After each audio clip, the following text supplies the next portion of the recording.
Guys, ito yung ating ube biko. So, nilagay ko na yung langka niya, guys. Ayan. Then, ilalagay na natin yung malagkit. Ang daming langka nito, guys. Nilagay ko lahat.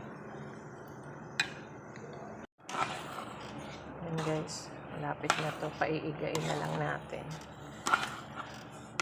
Konti pa. So, hindi ko na lahat yung malagkit kasi aapaw na sa kawali.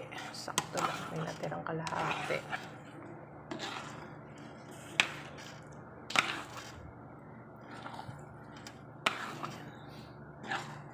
Pag mahirap ng haluin yan, guys, okay na yan. Grabe yung bango niya. Maputla lang yung pagka-violet kasi wala akong ginamit na food color. Gatas na malapot lang na ube, guys. Pero okay na yan. Hindi ko na ito nilagyan ng asukal kasi yung langka is minatamis ko na siya eh. May asukal na rin. Grabe, sobrang tamis na.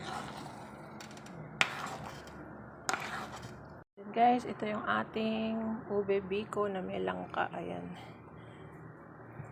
Keso na lang ang ilalagay ko, guys. Kasi wala nang latik. Kaunti lang nagawa kong latik. So, cheese toppings lang galagay ko dyan. Ayan, guys, nalagyan ko na siya ng cheese topping. So, cheese na lang inilagay ko kasi panlaban dun sa tamis ng ating biko. Ayan. Cheese toppings, guys. Kasi sobrang tamis na pagka-latik pa. At saka wala na rin akong latik. So, ayan. Ayan yung aking kalamay. Latik ang nilagay ko.